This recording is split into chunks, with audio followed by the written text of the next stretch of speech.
ونسلم علی رسولہ الکریم اما بعد فاعوذ باللہ من الشیطان الرجیم بسم اللہ الرحمن الرحیم لقد صدق اللہ رسولہ رؤیا بالحق لتدخلوا المسجد الحرام انشاءاللہ صدق اللہ العظیم وصدق رسولہ النبی الکریم۔ الحمدللہ اللہ رب العزت کا شکر، اس کا احسان، اس کے رسول کا کرم اور آقا صلی اللہ تعالیٰ علیہ وآلہ وسلم کی بے پناہ نوازشیں اور ماہ ربیع النور کی برکتیں کہ آج ہم آقا صلی اللہ تعالیٰ علیہ وآلہ وسلم کا، کونین کے والی کا، سب کے سردار کا، سب کے سرور کا ذکر کرنے جمع ہوئے ہیں۔ اللہ تعالیٰ ہمارے اس ذکر کو قبول فرمائے اور ہمیں بہترین طریقے سے جشن عید میلاد النبی منانے کی توفیق عطا فرمائے۔ جس آیت کریمہ کی میں نے تلاوت کی اس میں اللہ تعالیٰ ارشاد فرماتا ہے کہ بے شک اللہ نے رسول کو حقیقت کے مطابق سچا اور صحیح خواب دکھایا کہ انشاءاللہ تم مسجد حرام خانہ کعبہ میں امن اور امان کے ساتھ داخل ہوگے۔ آپ کو یاد ہونا چاہیے کہ جب صلح حدیبیہ سے پہلے ہم نے جب سٹارٹنگ کی تھی اس میں سٹارٹنگ یہی ہوا تھا کہ آقا صلی اللہ تعالیٰ علیہ وسلم نے جو پہلے اس وقت اپنا کارواں نکالا تھا عمرے کی طرف جانے کے لیے، وہ خواب کے اوپر نکالا تھا کہ اللہ تعالیٰ نے خواب دکھایا ہے کہ تم یعنی آقا صلی اللہ تعالیٰ علیہ وسلم، آپ اے محبوب اپنے صحابہ کرام کے ساتھ امن اور امان کے ساتھ مسجد حرام میں داخل ہو رہے ہیں۔ اللہ تعالیٰ ارشاد فرماتا ہے کہ جو ہم نے خواب دکھایا تھا وہ سچا خواب تھا اور آپ انشاءاللہ اللہ کی چاہت ہوئی، اللہ نے چاہا تو امن اور امان کے ساتھ مسجد حرام میں داخل ہوں گے۔ اور یہ وہ خواب تھا جو فتح مکہ کی طرف نشاندہی کر رہا تھا۔ صحابہ کرام نے یہ سوچا کہ یہ خواب اس سال کا تھا جب آقا نے بتایا، در حقیقت یہ فتح مکہ کا خواب تھا۔ آقا صلی اللہ علیہ وسلم نے وقت نہیں بتایا تھا، اور کیوں نہیں بتایا تھا؟ اللہ کے حکم سے نہیں بتایا تھا۔ صحابہ کرام کے صبر اور امتحان کی گھڑی تھی۔ صلح حدیبیہ سے فتح مکہ کے بیچ میں جو وقت گزرا ہے وہ صبر کا وقت تھا۔ اب کل ہم نے یہ دیکھا کہ آقا صلی اللہ علیہ وسلم اپنے لشکر کو لے کے مکے کی طرف آگے بڑھ رہے تھے۔ مکے کے قریب، مکہ معظمہ کے قریب آقا صلی اللہ تعالیٰ علیہ وسلم نے پڑاؤ ڈالا۔ اب کوئی بھی شخص ہوتا اور کوئی بھی ایسا کبھی بھی جو فتح ہو کے داخل ہوتے ہیں جو لوگ اور فاتحین ہوتے ہیں، جو اپنا ملک، جو کسی ملک کو قبضے میں اپنے کرتے ہیں یا اپنی حکومت کسی ملک میں لاتے ہیں، تو پھر اس کے بعد کیا ہوتا ہے؟ پھر ان دشمنوں سے بدلہ لیا جاتا ہے، قتل عام ہوتا ہے۔ لیکن سپہ سالار مدینہ نے یعنی ہمارے آقا صلی اللہ علیہ وسلم نے اس چیز کو نہیں کیا، اور اپنی سیرت میں سے ظلم کرنا یا اپنے نیچے جو لوگ آپ کے نیچے ہیں یا جو لوگ آپ کے کنٹرول میں آ گئے ہیں ان کے ساتھ ظلم کرنا اور ان کے اوپر اپنا دبدبا اس طریقے سے بتانا کہ ان کی جانیں لینا، ان کی عزتوں پہ حملہ کرنا، ان کے مال کو چھین لینا، ان کے گھروں کے اندر داخل ہو جانا، یہ آقا صلی اللہ تعالیٰ علیہ وسلم نے یہ اپنی سیرت سے یہ ثابت کر دیا کہ اسلام کا طریقہ نہیں ہے۔ اور اس سے بہت بڑی چیز یہ ہوئی کہ اسلام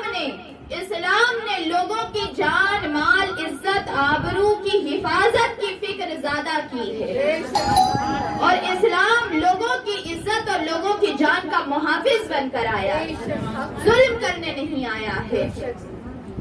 آقا صلی اللہ تعالیٰ علیہ وسلم کے ایک چچا تھے جن کا نام عباس تھا، حضرت عباس۔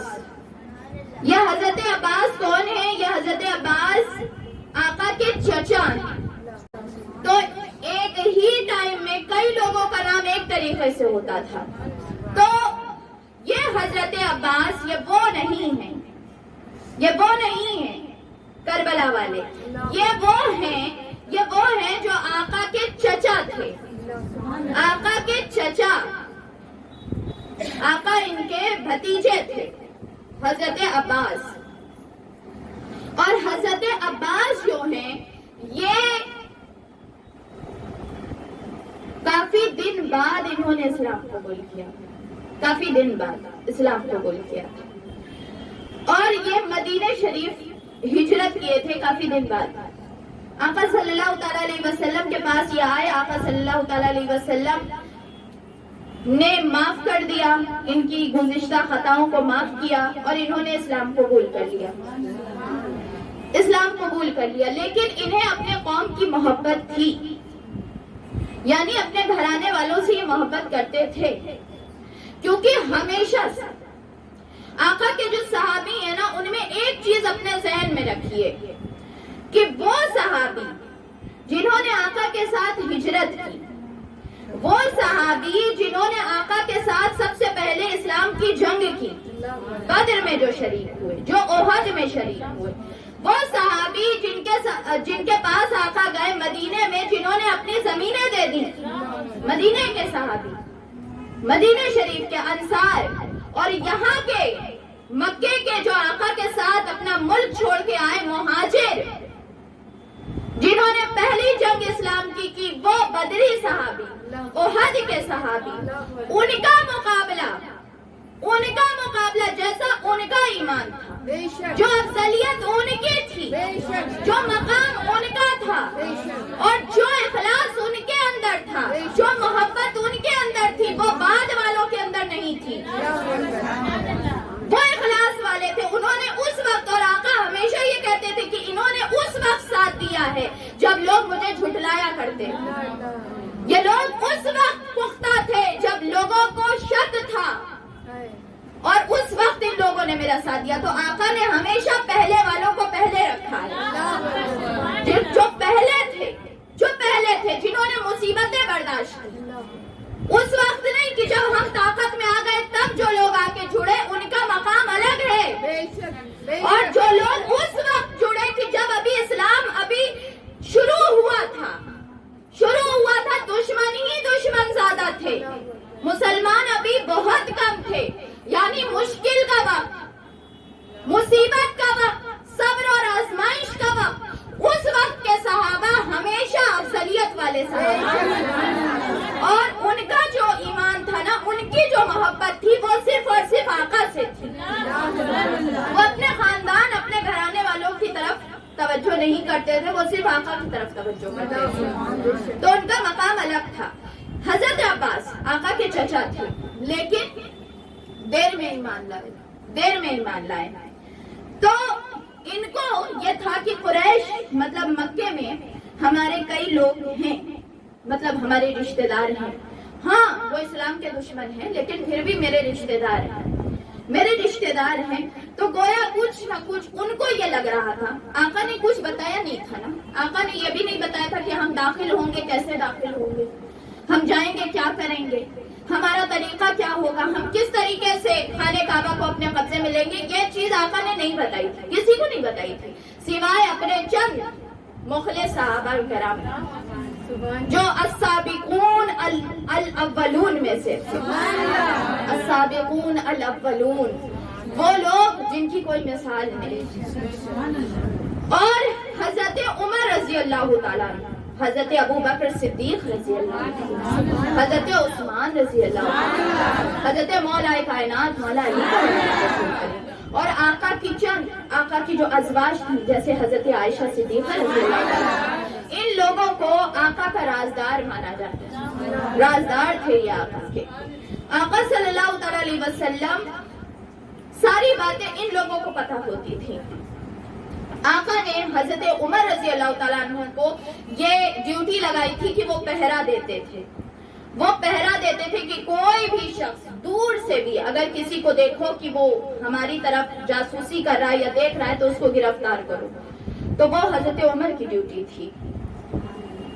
حضرت عمر رضی اللہ تعالیٰ عنہ کی ڈیوٹی تھی. اب یہ حضرت عباس جو تھے نا، تھے تو آقا کے چچا سگے، لیکن ان کی جو محبت تھی اپنے قبیلے سے، یہ سوچ رہے تھے کہ پتہ نہیں مسلمان داخل ہوں گے تو پھر کس کس سے بدلہ لیں گے. اس سے بدلہ لیں گے جنہوں نے ان کی ماں کو قتل کیا، جنہوں نے ان کے باپ کو قتل کیا، جنہوں نے ان کے گھر لوٹ لیے، جنہوں نے ان کو شدید تکلیفیں دی، جنہوں نے ان کو گالیاں بکیں، ان کے اوپر پتھر مارے، ان کے اوپر ظلم کے پہاڑ توڑے، ان کا سب کچھ چھین لیا، ان کو اپنے ملک سے نکال دیا. تو مسلمان تو سب کچھ یاد ہوگا ان کو، کیسے نہیں یاد ہوگا؟ اتنی بڑی بڑی مصیبتیں کس کو نہ یاد ہو؟ یاد ہوں گی.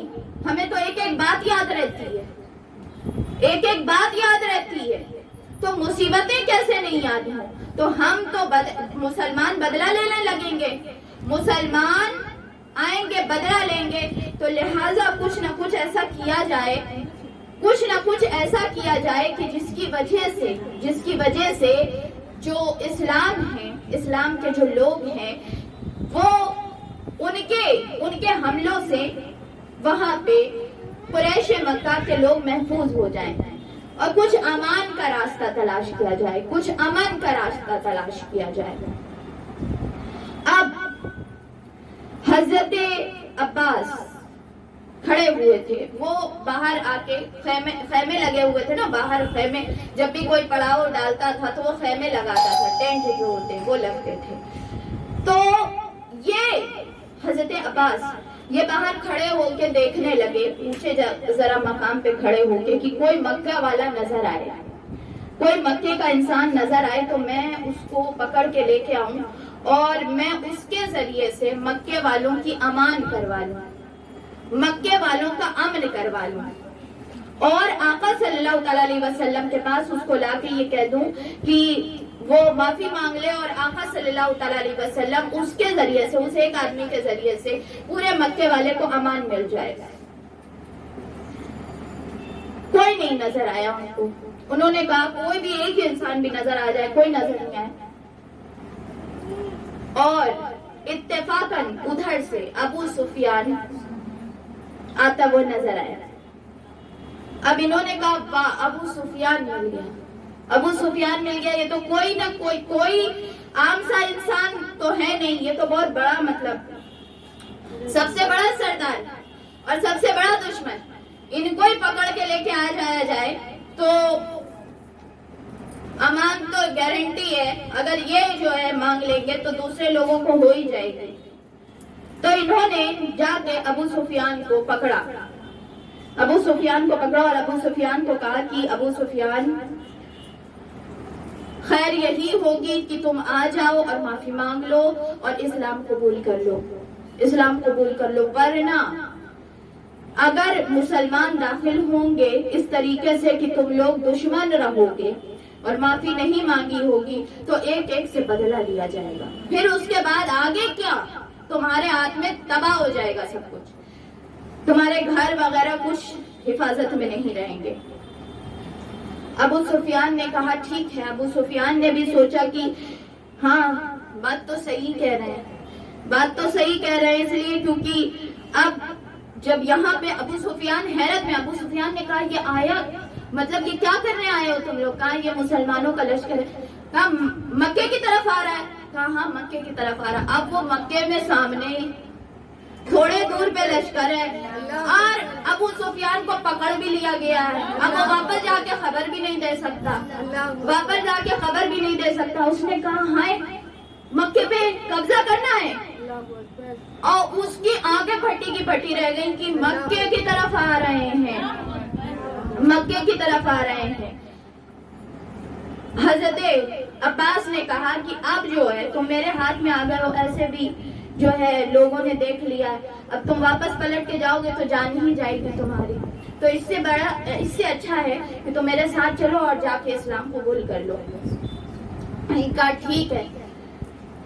گھوڑے پہ بیٹھایا ابو سفیان کو پیچھے، حضرت عباس نے گھوڑے پہ بیٹھایا۔ اب گھوڑا جو چلانا شروع کیا، دور سے حضرت، یہ بڑا مزیدار واقعہ ہے، مجھے بہت پسند آیا یہ واقعہ۔ دور سے آقا نے کیا کہا تھا حضرت عمر رضی اللہ تعالیٰ عنہ کو کہ پہرا دینے کے لیے کہا تھا۔ اب حضرت عمر رضی اللہ تعالیٰ عنہ نے دور سے حضرت عباس کے گھوڑے پہ ابو سفیان کو دیکھ لیا۔ حضرت عمر رضی اللہ تعالیٰ عنہ انہوں نے وہی سے آواز لگائی، او اللہ کے دشمن ابو سفیان، میں تیری گردن الگ کر دوں گا۔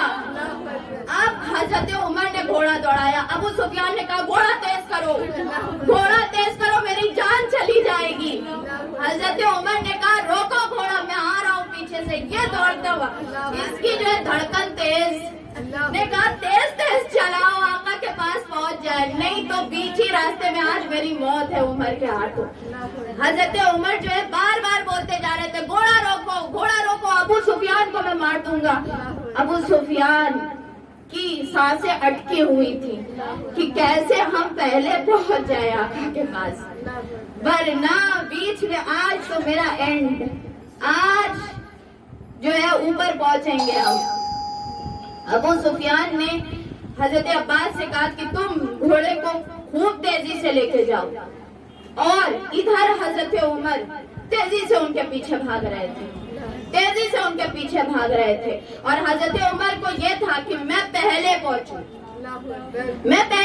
اور میں پہلے جا کے حضرت عمر نے دیکھ لیا، حضرت عمر رضی اللہ تعالیٰ عنہ نے کہ یہ جا رہے ہیں آقا کی طرف، اور آقا رحمت للعالمین ہے، یہ پہنچ جائیں گے، جا کے معافی مانگیں گے، ان کی معافی ہو جائے گی، ہم پہلے پہنچ جائیں، آقا سے جا کے بول دیں کہ آقا ابو سفیان آ رہا ہے، ہم اس کو قتل کریں گے، اجازت لے لے، تو ابو سفیان کے آتے ہی میری تلوار چلے گی۔ تو یہ جو ہے حضرت عمر ریس ہو رہی تھی، وہ آگے، حضرت عمر ان کے پیچھے، اور اتفاقاً کیا ہوا کہ ان لوگوں کا ابو سفیان کا گھوڑا پہلے پہنچ گیا، اور حضرت عباس رضی اللہ تعالیٰ عنہ آقا کے پاس پہنچے، اور تھوڑی ہی دیر میں جیسے ہی ان کا گھوڑا پہنچا، حضرت عمر کا پہنچا۔ حضرت عباس اندر داخل ہوئے، اور داخل ہوتے ہی کہا آقا اسلام قبول کرنے آئے، تاکہ جو ہے حضرت عمر سے پہلے جو ہے یہ بات ہو جائے کہ اسلام قبول کرنے آئے، آقا اسلام قبول کرنے آئے۔ اور حضرت عمر نے پیر رکھا خیمے کے اندر اور یہ کہا یا رسول اللہ اجازت دے، اس کی گردن قلم کر دو۔ حضور صلی اللہ تعالیٰ علیہ وسلم نے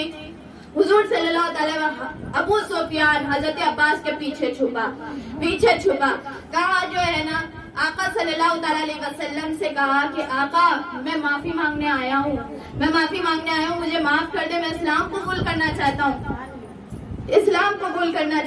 آقا صلی اللہ تعالیٰ علیہ وسلم نے جو ہے وہ کہا کہ بیٹھ جاؤ عمر، تم بھی بیٹھ جاؤ، یہاں بیٹھو، دیکھتا ہوں میں کیا معاملہ بنتا ہے۔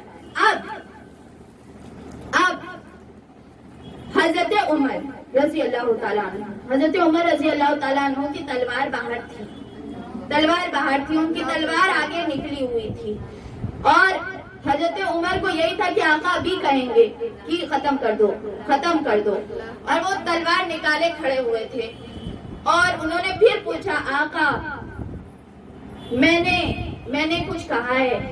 تو آقا صلی اللہ تعالیٰ علیہ وسلم سے یہ بات جب حضرت عمر نے یہ کہی تو حضرت عباس رضی اللہ تعالیٰ عنہ ان کو یہ بات خراب لگی، بار بار حضرت عمر جو یہ کہہ رہے تھے نا، ان کو یہ بات خراب لگی، انہوں نے کہا عمر تم اس لیے کہہ رہے ہو نا یہ کیونکہ یہ تمہارے گھر کے نہیں ہیں، یہ تمہارے رشتہ دار نہیں. اگر تمہارے رشتہ دار ہوتے تو تم یہ نہ کرتے. تمہارے رشتہ دار نہیں اس لیے تم یہ کہہ رہے ہو نا، مارنے کی کوشش کر رہے ہو. تو حضرت عمر رضی اللہ تعالیٰ عنہ نے کہا خدا کی قسم یہ وجہ نہیں ہے، یہ وجہ نہیں ہے. اصل وجہ یہ ہے کہ ابو سفیان اللہ کا دشمن، اللہ کا دشمن، میرے آقا کا دشمن، یہ کافروں کا سردار ہے. اس نے بڑا ظلم کیا ہے، اس لیے میں ان کا قتل کرنا چاہتا ہوں. بات یہ نہیں ہے. اور یہاں تک کہ تم کہہ رہے ہو کہ اسلام قبول کرنا، مجھے تو اپنے باپ کے اسلام قبول کرنے سے زیادہ خوشی اس پہ ہوتی کہ یہ اسلام قبول کر لیتے، یہ زیادہ خوشی ہوتی. یہ تھوڑی بات ہے کہ میں اپنے رشتہ داری دیکھ رہا ہوں. آقا صلی اللہ تعالیٰ علیہ وسلم وہاں بیٹھے تھے. آقا جب حضرت عمر غلط کہتے تھے تو ان کو روکتے تھے، لیکن آقا نے یہاں نہیں روکا حضرت عمر کو، اس لیے کیونکہ آقا جان رہے تھے کہ عمر جو کہہ رہے ہیں وہ بھی بے شک درست کہہ رہے ہیں، درست کہہ رہے ہیں اور اسلام کی محبت میں کہہ رہے ہیں. اور ہاں ابو سفیان نے بڑا ظلم کیا ہے، بڑا ظلم کیا ہے. اس لیے اب صحابہ کرام کو یہ بات خبر پھیل گئی کہ ابو سفیان آیا ہے. صحابہ کرام سارے آقا کے خیمے کو گھیر کے کھڑے ہو گئے اور سارے لوگ جو ہے نعرہ لگانے لگے، سارے لوگ نعرہ لگانے لگے کہ جو ہے اللہ کے دشمن کو قتل کر دیا جائے گا، اللہ کے دشمن کو قتل کر دیا جائے گا. اب ابو سفیان کی حالت خراب، آقا کا چہرہ دیکھ رہے کہ آقا کہیں یہ نہ کہہ دیں، نہیں تو سب کے بیچ میں ہر کوئی نوچ ڈالے گا، ہر کوئی نوچ ڈالے گا ہم کو. آقا صلی اللہ تعالیٰ علیہ وسلم نے یہ بات کہی کہ بات تو اصل یہ ہے کہ تم نے بڑی تکلیفیں دی ہیں، بڑی تکلیفیں تو دی ہیں، لیکن تم اسلام قبول کرنے آئے، اسلام قبول کرنے آئے. اب اگر میں یہاں پہ اسلام قبول کرنے کی بات تمہاری رد کر کے اور تمہیں قتل کر دوں گا تو بات یہ ہو جائے گی کہ میں اپنی وجہ سے اپنا بدلہ لینے کے لیے یہ کر رہا ہوں. اور اسلام بیچ میں آ گیا، اسلام بیچ میں آ گیا. لہٰذا میں نے ہمیشہ اپنی ذات کو اسلام کے اوپر فوقیت نہیں دی.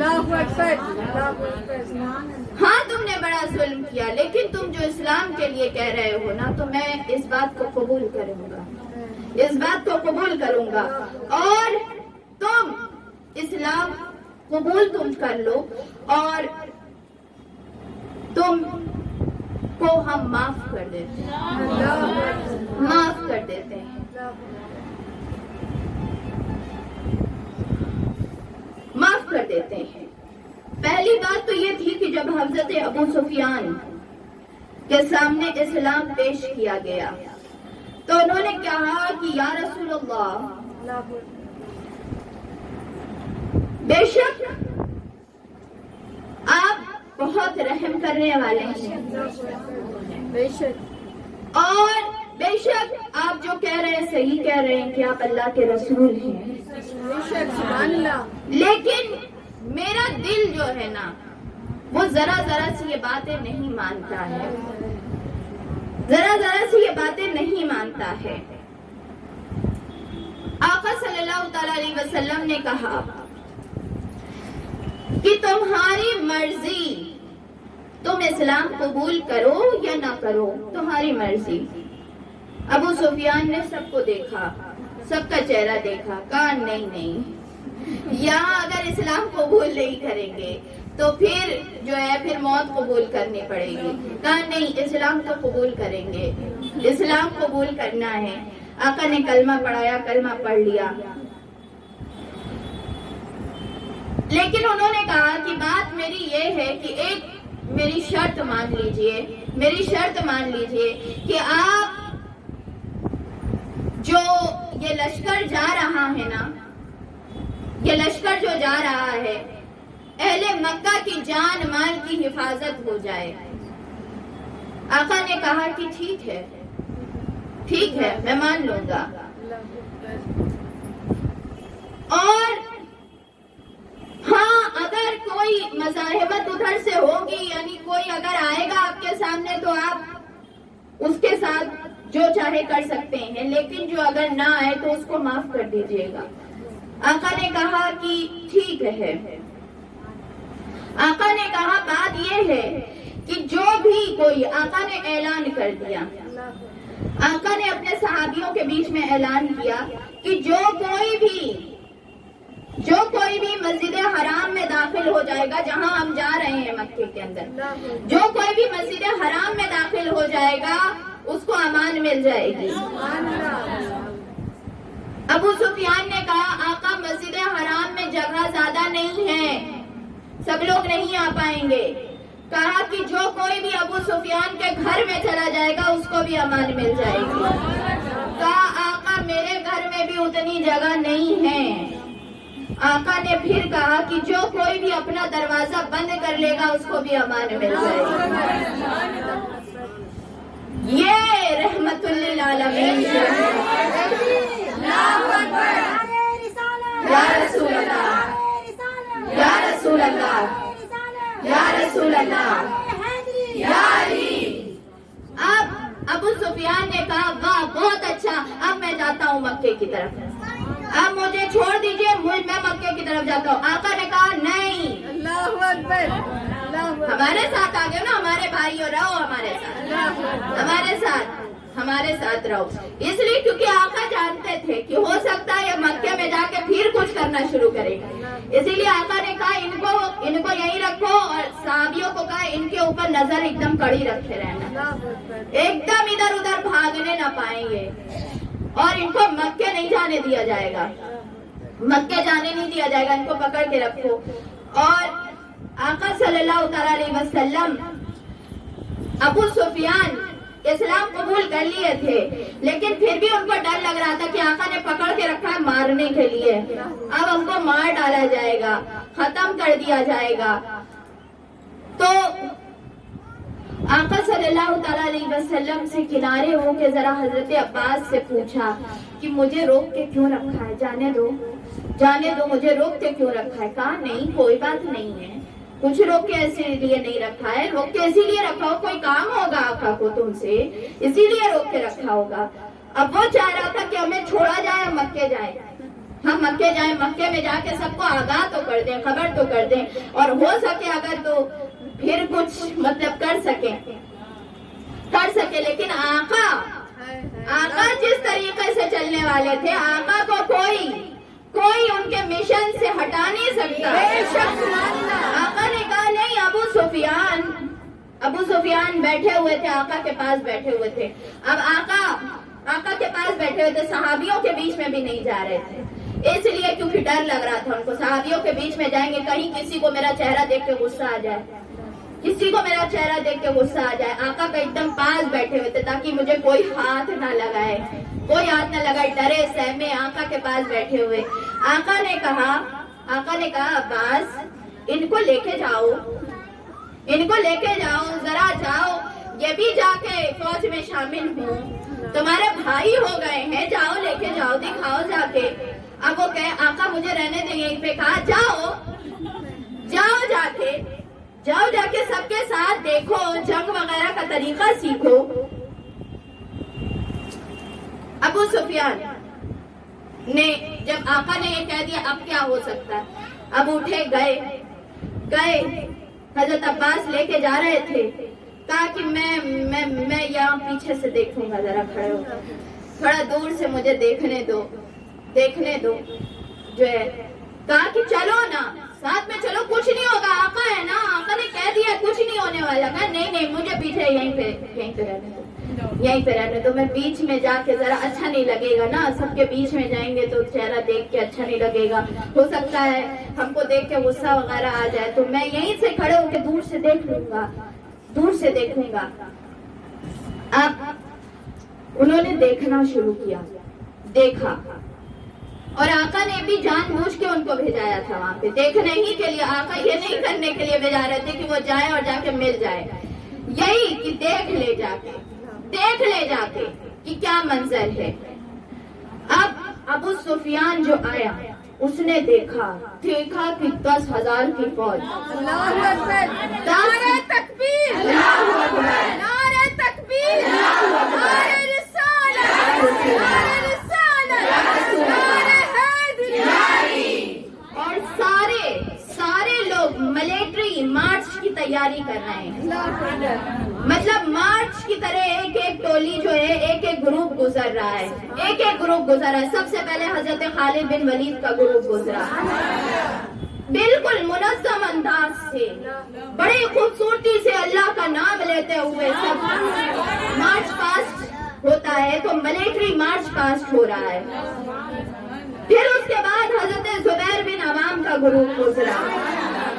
ہر کوئی بالکل جوش میں تھا. ہر کوئی جوش میں تھا. ہر کوئی ہتھیار سے لیس تھا. سب کے ہاتھ میں جھنڈے تھے. منظم طریقے سے ایسی فوج ابو سفیان نے زندگی میں نہیں دیکھی تھی. زندگی میں نے اتنی منظم فوج نہیں دیکھی تھی. ابو سفیان کی آنکھیں پھٹی کی پھٹی رہ گئی. انہوں نے کہا عباس تمہارا بھتیجا تو بڑا آگے نکل گیا. تمہارا بھتیجا تو بادشاہوں کا بادشاہ ہو گیا. اب حضرت عباس نے کہا کہ بے شک بات تو یہی ہے کہ آقا جو ہے ان کی اب جو فوج ہے اس کا مقابلہ کرنے کے لائق مکے کے لوگ نہیں رہے ہیں. اب ایک دستہ گزرا جس کے سپہ سالار حضرت سعد بن عبادہ تھے, اور جو وہ گزرے نا انہوں نے چیخ کے یہ بات کہی کہ اب ہم جائیں گے, ایک ایک سے بدلہ لیں گے. ابو سفیان یہ کیا کہہ رہے ہیں کہا نہیں غلطی سے کہہ دیا ہے, ایسا نہیں ہے, غلطی سے کہہ دیا ہوگا. نہیں میں آقا سے جا کے پوچھ کے آتا ہوں. نہیں, یہ غلطی اگر ہو گئی تو پھر سارے جو ہے وہ ہمارے ختم کر دیے جائیں گے. آقا کے پاس جا کے کہا اور بڑا ڈر گیا. کہا کہ آقا وہ آپ کے ایک صحابی سعد بن عبادہ جو ہے انہوں نے یہ شعر پڑھا ہے کہ سب سے بدلہ لے لیا جائے گا. آقا نے کہا کہ نہیں, بات اصل یہ ہے کہ آج سب کو معاف کر دیا جائے گا, سب کو پناہ دے دی جائے گی. مصطفیٰ مرحبا چہرے والدہا مرحبا جلوہ حق نما مرحبا. آقا صلی اللہ تعالی علیہ وسلم ابو سفیان تو بالکل سمجھ گیا تھا کہ اب تو ہم سے کچھ نہیں ہو سکتا. ہتھیار ڈالنے کے علاوہ کچھ اور چارہ ہے ہی نہیں, کیونکہ اتنی بڑی فوج اور ابھی ہمارے منہ پہ کھڑی ہوئی ہے. ابھی ہمارے پاس نہ وقت ہے اور نہ ہم کچھ کر سکتے ہیں, نہ مکے والے اپنی جان بچا سکتے ہیں. آقا کا لشکر آگے بڑھا. لشکر جیسے ہی آگے بڑھا, تھوڑے دور ابھی پہنچنے ہی والے تھے. مکہ جو ہے مکہ تھوڑے ہی دور تھا. تو آقا نے کہا ابو سفیان کو چھوڑ دو, جانے دو ابو سفیان کو. اب ابو سفیان کو چھوڑا گیا. ابو سفیان دوڑتے ہوئے مکے کی طرف بھاگے مکے کی طرف اور مکے والوں سے جا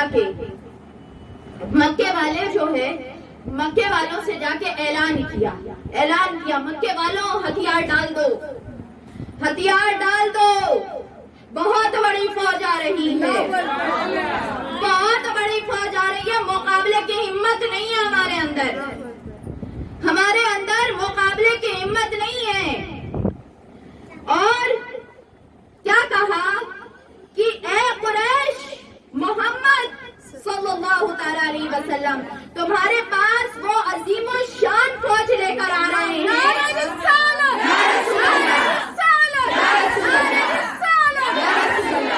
وہ عظیم الشان فوج لے کر آ رہے ہیں جس کا مقابلہ کرنا تمہارے بس کی بات نہیں ہے.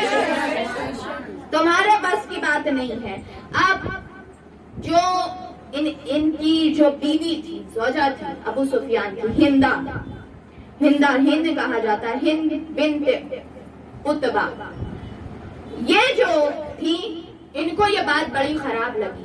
انہوں نے کہا آپ جیسا انسان ڈر گیا, آپ ڈر گئے ہیں. انہوں نے کہا دیکھو میں بات جو صحیح ہے وہ بتا رہا ہوں. تو ہندا نے کیا کہا؟ ہندا نے کہا کہ بوڑھا پاگل ہو گیا ہے, اس کو مار دو اور سب لوگ تیاری کرو جنگ کی. اور اپنے شوہر کو کہا کہ یہ پاگل ہو گیا ہے, اس کو مار دو, اسی کو ختم کرو. اور جب یہ بات اس نے کہی تو ابو سفیان نے کہا کہ اے عورت تیرا برا ہو, کیا چاہ رہی ہے؟ موت کے منہ میں سب چلے جائے, سب موت کے منہ میں چلے جائے, اور تمہیں ابھی جوش چڑھ رہا ہے. ایسی بات نہیں ہے, جب تم بھی دیکھ لو گی نا فوج تو تمہاری بھی عقل ٹھکانے آ جائے گی. میں جو دیکھ کے آیا ہوں نا وہ ایسا ہے کہ اگر کوئی بھی اس لشکر کو دیکھے گا تو وہ خود بخود سمجھ جائے گا کہ ان کی طاقت بہت زیادہ ہے. کچھ لوگ, چند لوگ جو تھے, چند نوجوان, انہوں نے کہا ہم تو لڑیں گے. باقی سارے مکے والے یہ سمجھ گئے کہ جو کہا جا رہا ہے وہ صحیح کہا جا رہا ہے. ابو سفیان کے آنے سے پہلے کیا ہو گیا تھا نا, ابو سفیان کے آنے سے پہلے یہ خبر پہنچائی جا چکی تھی کہ ابو سفیان وہاں چلے گئے ہیں اور آ نہیں رہے ہیں. اس کا مطلب ہو سکتا ہے اسلام قبول کر لیا ہو. تو لوگ جو مکے والے تھے نا انہوں نے یہ سوچ لیا ابو سفیان تو بڑا چالاک نکلا. ابو سفیان نے دیکھا مسلمان آ رہے ہیں, ہم ہی کو جو جمع کر کے لڑاتا تھا آج وہی دوڑ کے پہلے جا کے اس نے اسلام قبول کر لیا اور ہم کو اکیلے چھوڑ دیا. لیکن ابو سفیان جب آئے انہوں نے یہ بات بتائی کہ ہاں ہم نے اسلام قبول کر لیا ہے, لیکن ہم یہ چاہتے ہیں کہ تم جو ہو وہ امان میں ہو جاؤ, اور آقا صلی اللہ تعالی علیہ وسلم جو آ رہے ہیں وہ انہوں نے یہ کہا ہے کہ جو بھی مسجد حرام میں چلا جائے گا وہ امان میں آ جائے گا, جو بھی میرے گھر میں آ جائے گا وہ امان میں آ جائے گا, اور جو بھی اپنے دروازے بند کر لے گا وہ امان میں آ جائے گا. اور کوئی بھی راستے میں مکے کے راستے میں نظر نہ آئے, کوئی بھی باہر نظر نہ آئے, اس لیے کیونکہ جو بھی باہر رہے گا تو یہ سمجھا جائے گا کہ یہ لڑنے آیا ہے یا جنگ کرنے آیا ہے. اب یہ آقا کا کرفیو تھا, جو آقا نے لگایا تھا. مکے کی جو گلیاں تھیں, مکے کی گلیاں, مکے کے بازار, مکے کے گلی کوچے, سب میں خاموشی چھا گئی. ہر کوئی اندر چلا گیا, سب کے دروازے بند, پورا مکہ خالی. آقا آ رہے ہیں. آمد مصطفیٰ مرحبا مرحبا, چہرے والدہا مرحبا, جلوے حق نما مرحبا. تو ایک انسان بھی, مکے کی گلیاں سناٹا, پورا حرم, پورا خانہ کعبہ خالی, مکے کی گلیاں خالی, فوج اسلام داخل ہو رہی ہے. آقا صلی اللہ تعالی علیہ وسلم لشکر اسلام کی مکے میں داخلہ, مکے کی سرزمین پہ مجاہدین اسلام کا دخول ہوا. نعرہ تکبیر, نعرہ تکبیر, نعرہ تکبیر, نعرہ رسالت, نعرہ حیدری. شہر پورا مکے کا سناٹا تھا, ایک آواز نہیں آ رہی تھی. ہر کوئی جو اندر اپنے گھر کے جا چکا تھا, ہر کوئی اپنے روشن دان سے, اپنی کھڑکی کے کنارے سے جھانک کے دیکھتا تھا.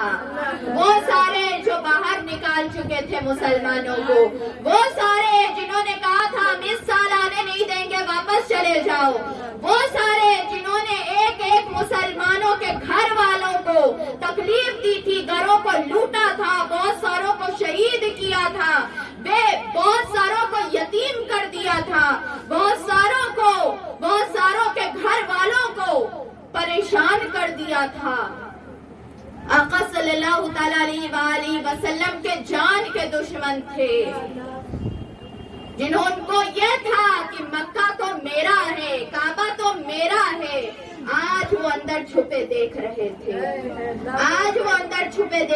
تھے، صرف اور صرف ایک ہی صدائیں خانہ کعبہ کے ارد گرد گھومتی تھیں، اور وہ اللہ اکبر کی صدا، اللہ اکبر کی صدا،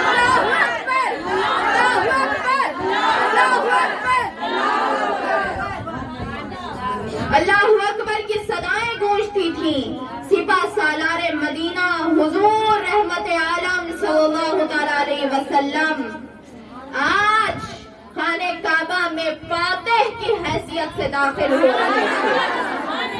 5 حصوں میں آقا نے اپنی فوج کو تقسیم کر دیا تھا اور 5 طرف سے مکہ میں داخل ہونے کے لیے کہا تھا، اور مکہ والے کافر دیکھتے تھے، جدھر دیکھتے تھے ادھر سے مسلمان ہی آتے ہوئے نظر آتے تھے، جس سمت نظر جاتی تھی اس سمت سے مسلمان اترتے ہوئے نظر آتے تھے، اور آقا صلی اللہ تعالی علیہ وسلم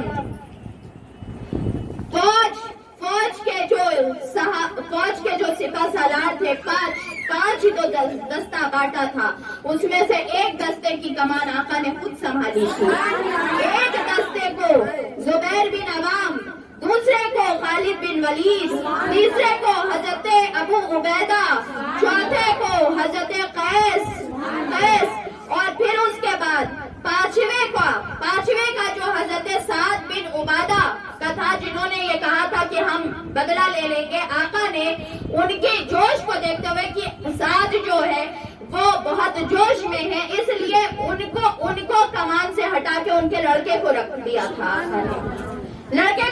اور آقا نے کہا کہ سعد تم رہنے دو، اپنے لڑکے کو دے دو، اور حضرت سعد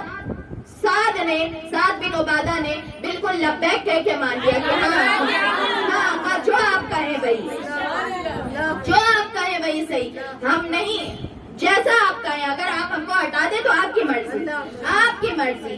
یہ آقا کے صحابی تھے جن کے ماتھے پہ لوگوں نے کہا ماتھے پہ شکن تک نہیں آئی حضرت سعد بن ابی عبادہ کے، اور فوراً اطاعت قبول کی، یہ لازوال مثال قائم کی حضرت سعد بن عبادہ نے، اور آقا صلی اللہ تعالی علیہ وسلم مکہ میں داخل ہوئے، شمال مغربی جانب سے داخل ہوئے، آقا نے مکے سے تھوڑے دور پہ، مطلب جیسے ہی داخل ہونے والے تھے خانہ کعبہ کی مسجد جو حرم ہے، اس میں داخل ہونے سے پہلے آقا نے کہا میں غسل کر لیتا، آقا صلی اللہ تعالی علیہ وسلم نے غسل کیا، بادشاہ داخل ہو رہا ہے، بادشاہوں کا بادشاہ، آپ نے غسل کیا، غسل کر کے آپ نے سیاہ رنگ کا امامہ باندھا، کیا خوبصورت لگ رہا ہے،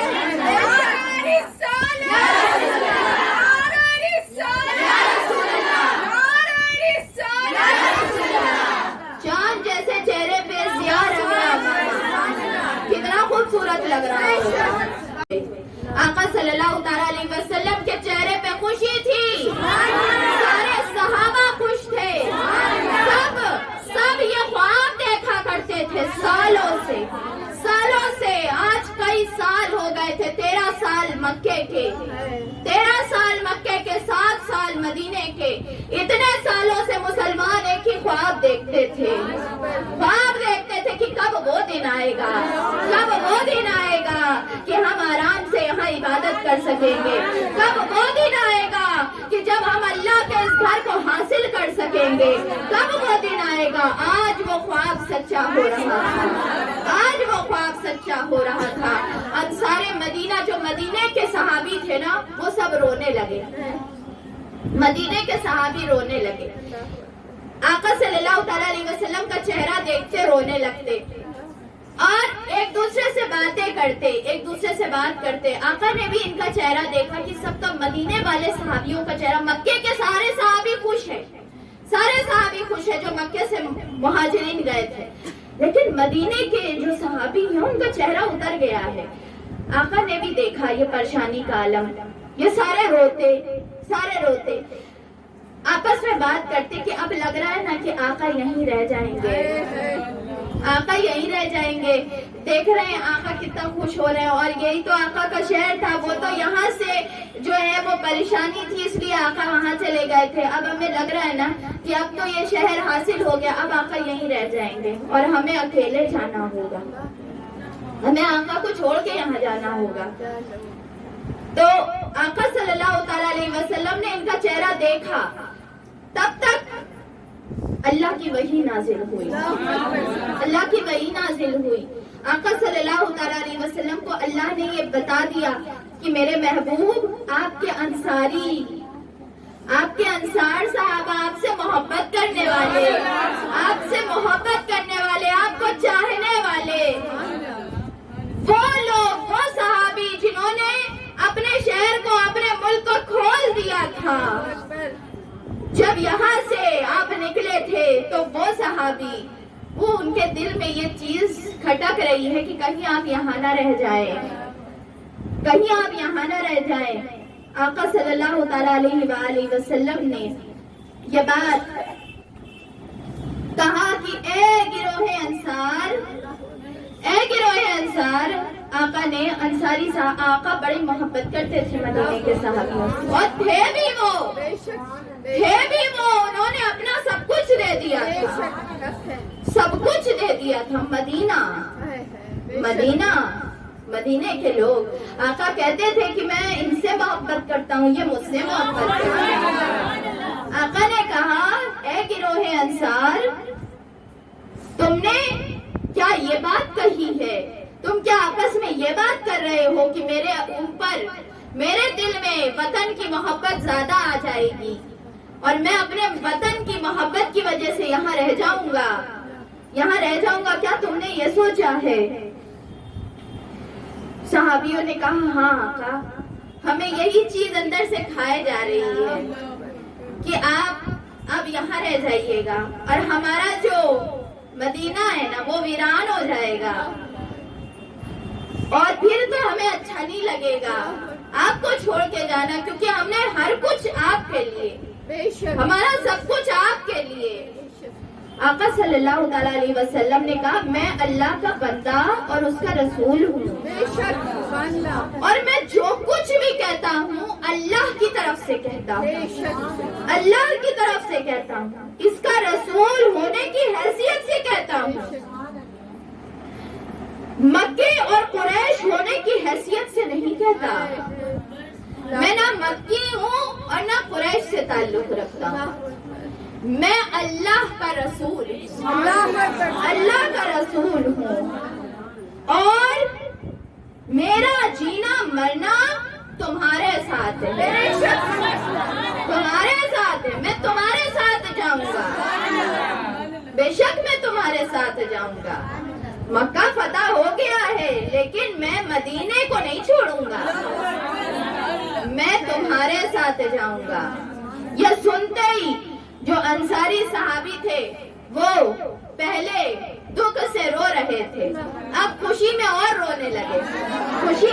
رونے لگے، اور عرض کیا کہ یا رسول اللہ، خدا کی قسم ہمیں یہ چیز بڑا ڈرا رہی تھی، بڑا تنگ کر رہی تھی، بہت تکلیف دے رہی تھی کہ ہم آپ کی جدائی برداشت نہیں کر پائیں گے، ہم آپ کی جدائی برداشت نہیں کر پائیں گے، اور محض آپ کی محبت کی وجہ سے ہمارے دل میں بڑی تکلیف تھی، لیکن اب ہمیں سکون ہو گیا ہے، ہمیں سکون ہو گیا ہے۔ آقا صلی اللہ تعالیٰ علیہ وسلم نے کہا ہم جانتے ہیں کہ تم ہم سے کتنی محبت کرتے ہو۔ مکے کے لشکر